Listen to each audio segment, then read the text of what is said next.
중심이 되어가지고 하나가 되는 거지.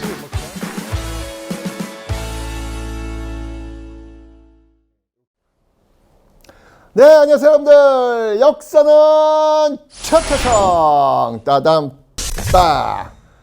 네, 여러분들 퀴즈를 한번 내볼게요. 제가 우리나라 최초의 광고, 여러분 지금 광고 우리 홍수 시대에 살고 있지 않습니까? 그럼 그 최초의 우리나라 광고는 뭘까요? 우리나라 최초의 광고 문구가 이렇게 나와요. 덕상 세창 양행 땡땡 이렇게 나오거든요. 덕상은 뭐냐면요, 덕국, 떡국이 아니라 덕국이에요. 덕국. 덕국은 당시에 독일을 얘기합니다. 독일 세창양행이라는 곳에서 광고를 냈다라는 거거든요. 근데 그때는요, 그 땡땡에 광고라는 단어를 쓰지 않았어요. 광고라는 단어 대신 이걸 썼습니다. 이게 뭘까요? 바로 덕상 세창양행 고백이었습니다. 좀 이렇게 스윗하지 않습니까, 여러분들? 네. 이 광고가 처음 실린 신문은요, 한성주보라는 신문이었거든요. 최초의 어떤 상업 광고가 이제 게재가 된 건데, 어쩌면 저는 광고라는 단어 대신에 이 고백이라는 단어 쓴 게 너무 좀 이렇게 보기 예쁘지 않나요, 여러분들? 네. 뭔가 이제 고백은 뭐예요, 고백은 뭔가 진정성과 진심이 담겨 있는 그런 단어잖아요. 그죠? 그러니까 독일 그 세창양행에서 자신들이 팔고 있는 제품들이 얼마나 좋은지 좀 설명 좀 제대로 하겠습니다 라는 의미로 그걸 실린 거잖아요. 그런 거 보면서 그래, 옛날 사람들은 광고를 고백이라고 했는데 지금도 그 광고 속에는 그 고백하는 마음, 그 진실된 마음, 진정성, 이런 것들이 좀 담겨 있는 광고였으면 좋겠다라는 생각을 다시 한번 해보게 됩니다. 네. 자, 여러분들, 지금부터 그 민족 문화 수호 운동 그 파트 들어갑니다.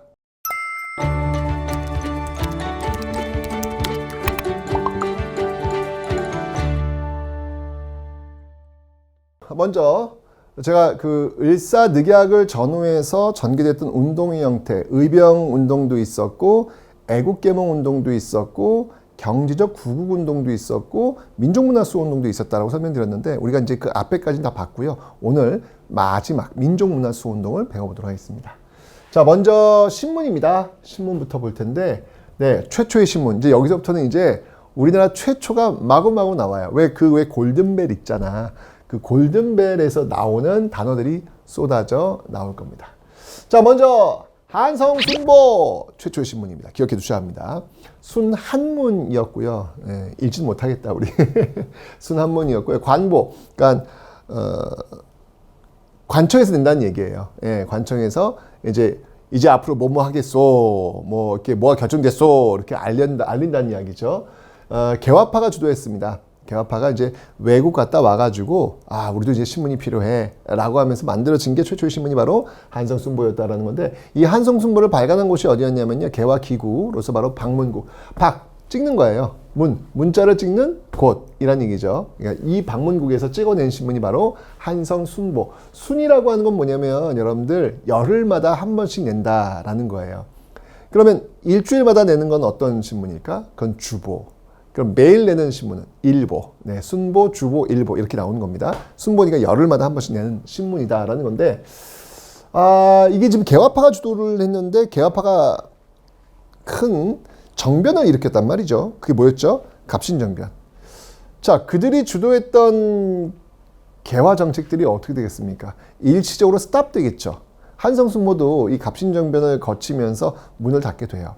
자, 그러다가 다시 발간을 하게 되는데 그게 바로 한성주보다. 이거 이제 열흘에서 이제 일주일로 바뀌었네요. 그죠? 바로 이 한성주보의 최초의 상업 고백이 게재가 되었다. 덕상 세창양행 고백, 이게 이제 한성주보에서 나오게 되는 겁니다. 자, 그런데 이제 뭐니 해도 여러분 시험에 제일 잘 나오는 신문 하면은 바로 이 독립신문이 되겠습니다. 독립신문, 독립협회, 독립문 연결되고 있잖아요. 자, 이 독립신문, 서재필이 주도했고요. 한글과 순한글 그리고 영문 이렇게 같이 게재가 된 어떤 그런 신문인데, 이건 이제 뭐 우리나라에 와 있는 또 외국인들, 또 외국에 또 우리의 어떤 사정을 알리기 위한 그런 어떤 목적이 있었기 때문에 영문도 같이 실렸다라는 거 받으시면 되는데, 최초의 민간신문이 되겠습니다. 최초의 민간신문으로서 독립신문이 있다. 그리고 순한글 신문이었다. 라고 하는 것도 여러분이 기억해 두시면 되겠습니다. 독립신문입니다. 아셨죠? 자, 그러다가 여러분들 이제 잘 알겠지만 독립협회가 활동하는 과정 속에서 뭐가 탄생하죠? 대한제국이 탄생합니다. 대한제국이 탄생하죠. 대한제국, 제국 시기에 만들어진 신문들이 있어요. 그 대표적인 신문이 바로 제국신문과 황성신문이에요. 잘 보세요. 앞에 글자 좀 따볼게요. 제국신문과 황성신문, 황제죠. 그러니까 이건 대한제국 시기에 만들어졌구나라는 걸 알 수가 있는 거예요. 그래서 제국신문은요, 이거는 순한글인데요. 굉장히 쉬워요. 그래서 서민 대상으로 읽을 수 있는 그런 신문이 바로 제국신문이고요.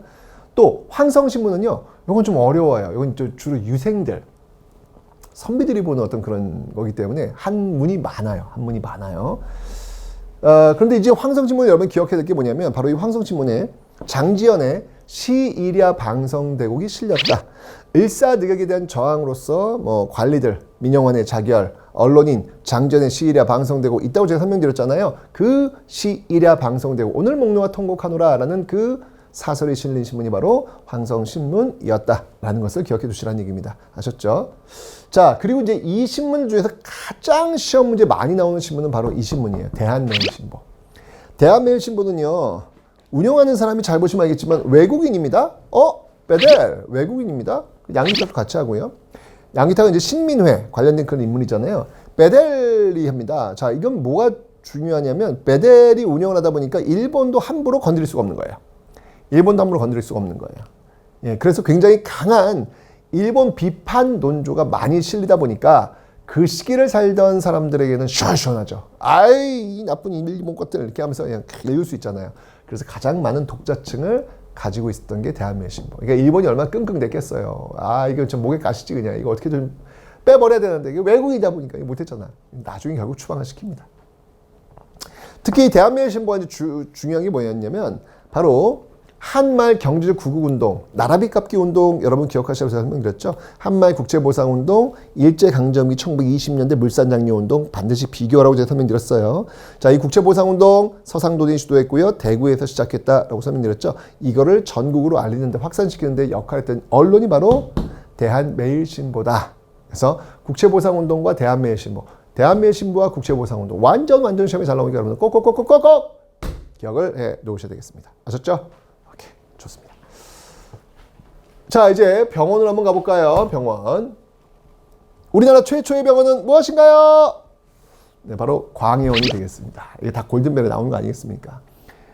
갑신정변 때 이 급진기아파가 이 온건기아파를 치지 않습니까? 그 과정 속에서 명성황후의 친족들이 많이 다쳐요. 민씨들이 많이 다쳐요. 그런데 이때 어디선가 누군가의 이 미국인 알렌이라고 하는 의사가 등장을 합니다. 최초의 외과 수술을 우리나라에서는 외과 수술이 없잖아요. 그죠? 침 맞고 한약재 쓰잖아요. 근데 외과 수술을 통해서 기적처럼 명성황후의 친족을 살려냅니다. 와, 이러니까 명성황후가 너무 감사했던 거죠. 너의 소원이 무엇이냐? 제 소원은 바로 병원을 가는 것입니다. 그럼 너 병원 하나 줄게. 그래서 만든 게 바로 광해원이에요. 넓을 광자, 은혜를 넓게 베푸는 그런 병원이다라는 의미가 되겠죠. 나중에 이제 이름을 바로 바꿔요. 제중원. 네, 여러 어떤 중생들한테 구제를 해주는 그런 제중원으로 이름을 바꾸고 있더라. 근데 이게 과연 최초의 병원의 역사를 계속해서 잇고 있는 대학교는 지금 어느 병원일까요? 네, 서울대병원? 연대세브란스병원? 네. 지금 두 학교가 다 광해원은 바로 우리의 시작이다 라고 얘기를 해요. 제가 여기서 만약에 아니에요, 그 서울대예요, 아니에요, 연대예요, 그러면 이제 바로 항의 들어옵니다. 거의 의대 교수님들 동원해 가지고요, 막 논문 써 가지고 막 광해원이 바로 우리 서울대 역사입니다, 연대 역사입니다, 막 난립니다. 어쨌든 그런 어떤 배경이 있는 곳이 바로 이 광해원이다라는 거 기억해 두시면 되겠습니다. 제 얘기 궁금하시다고요? 저는 광해원은 바로 네. 의견은 있지만, 네. 여러분들 좀 더 제가 더 역사를 가르쳐야 되기 때문에 제가 굳이 서울대랑 연대랑 뭐 제가 그 학교 출신도 아닌데 제가 뭐 굳이 그들과 싸울 이유가 뭐가 있겠습니까? 그들이 알아서 하면 되는 거 아니겠습니까? 네. 자, 근대시설로 한번 가보겠습니다. 근대시사. 자, 먼저 여러분들 개항 직후에 통리기마문이 중심이 되어가지고 여러 근대시설들이 만들어져요. 그 중에 하나 전환고 기억나시죠, 여러분들? 네, 화폐 찍어내는 곳이지 않습니까? 바로 백동화를 찍어내는 그런 곳이었는데 이 백동화를 더 이상 찍어낼 필요가 없었죠. 바로 1차 한일협약. 1차 한일협약 때 고문 정치가 시작되잖아요. 그때 파견되었던 메가타, 스티븐스, 그 메가타의 화폐 정리 사업, 이 과정 속에서 근본이지가 시행되었고 전환국이 폐지되었다라고 설명드렸죠. 전환국이 있고요. 그다음에 기기창. 이 기기창은 뭐냐면 여러분들 통리기마문이 외국에 사절단 많이 보내잖아요. 특히 청나라에 보낸 사절단이 뭐죠? 영선사. 일본에는 조사시찰단, 그리고 수신사, 그리고 미국에는 보빙사. 근데 이 청나라에 보낸 이 사신들, 이 영선사 왜 갔냐면 바로 무기 만드는 법을 배워오라라고 해서 보낸 거예요. 그들이 갔다 와서 만든 게 바로 기기창, 무기 만드는 창고, 기기창을 만들었다라는 거 기억하세요. 영선사 기기창. 그 다음에 이제 우정총국은 너무 잘 알잖아요, 여러분들. 우정총국은 바로 갑신정변의 스타트가 되었던 그곳. 지금은 여기 최초의 우체국이라고 보시면 되겠습니다. 이런 어떤 그 최초의 이런 근대 시설들이 이때 개항 직후에 통리기마문 중심으로 해서 만들어지고 있다라는 걸 봐주시면 되겠네요. 자, 그러다가 갑신정변 터졌어요. 야, 뭐 이모군란 터졌죠. 갑신정변 터졌죠. 이 국내에서 지금 엄청난 사건들이 벌어진 거 아니야. 갑신정변 여러분 창덕궁에서 청나라 군대하고 일본 군대가 맞붙기까지 했어요. 거의 전쟁이 일본 직전이었단 말이에요. 이 소식을 빨리 알려야 될 거 아니야. 본국에 안 알릴 수 있는 방법이 없네? 방법이 없어요. 이 엄청난 사건인데. 그래서 급하게 부랴부랴 전신을 이 당시 이 사건을 전후해서 구축을 합니다. 전신이 뭔지 알죠, 여러분들? 전신을 통해 가지고 이제 전기 어떤 신호를 통해서 따닥따닥따닥따닥따닥따닥따닥따닥 뭐 이렇게 전보를 보내는 어떤 그 신호가 있어요. 예. 그걸 통해서 지금 뭐 전란이 벌어졌다 뭐 이런 것들을 이제 약속을 한 거죠. 그래서 그런 것들이 이제 보내지고 아직 전화는 아니었고요. 이게 80년대 전화는 아니었고요. 그리고 이 80년대에 드디어 와우 이 조명 화려한 조명이 나를 감싸네의 역사가 시작된 거 바로 이때입니다. 경복궁에 처음으로 전등이 들어와요. 80년대. 여러분들 이 전등 어디 회사 전등인지 아세요? 놀랍게도 에디슨 회사입니다. 에디슨이 이 당시 조금 좀 앞쪽에서 전등을 상용화시키잖아요. 그죠? 그게 어떻게 또 이 대한제국이 아주 그냥 빠르게 원래 이때 에디슨이 직접 오려고 그랬어요. 직접 오려고 했는데 너무 바빠가지고 대신 다른 회사 책임자가 왔죠. 근데 그 회사 책임자가 풍토병 때문에 우리나라 죽어요. 야, 에디슨 왔으면 에디슨 우리나라 죽을 뻔했어. 어쨌건 그런 역사가 있습니다. 80년대 이렇게 있고요. 그 다음에 이제 드디어 90년대 가서 아무래도 80년대 전신 따닥따닥 전했다면 이제 좀 더 기술이 발전한 거죠. 그래서 90년대 오면 이제 전화가 오는데 여러분 이 당시에 이게 전화를 걸 때는 다 예의를 갖춰야 합니다. 지금처럼 누가 가지고 야 나야 어우 당시 이제 황제한테 전화 걸 때는요 딱 의관을 정주하고 옷을 다 입고 폐하 이렇게 얘기를 해야 됩니다, 여러분들. 네, 절도 하고요. 아주 보이진 않지만 절도 하고요. 아주 제대로 격식을 갖추고 전화를 해야 됩니다. 뭐 지금이야 뭐 그럴 필요는 없겠지만 그래도 보이지 않는 사람과 이야기하는 거니까 좀 예의를 좀 갖추는 것도 필요하지 않을까라는 생각이 드네요. 하긴 뭐 요즘 뭐 영상 통화 시대니까 또 그냥 보일 때 나름대로 어떤 예의들은 좀 갖췄으면 좋겠다라는 생각을 합니다.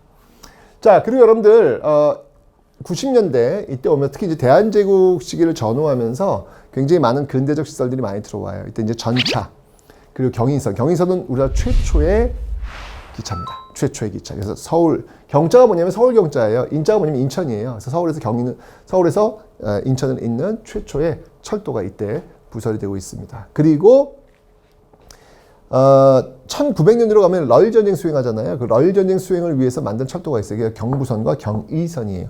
경은 서울경자로 했죠. 서울에서 부산을 가는 그런 철도. 경의선, 서울에서 의주, 신호주 저 북쪽 있죠. 의주로 가는 철도. 모두 다 러일전쟁 수행을 위해서 부설된 철도들이다라는 걸 기억하시면 되겠습니다. 러일전쟁 수행을 위해서 부설된 철도 경인선은 아닙니다, 여러분들. 요거는 꼭 구분을 해주셔야 돼요. 경인선 말고 경부선과 경의선이 바로 러일전쟁 수행을 위해서 만든 철도다라는 것을 기억해 놓으시면 되겠습니다. 됐죠? 좋습니다.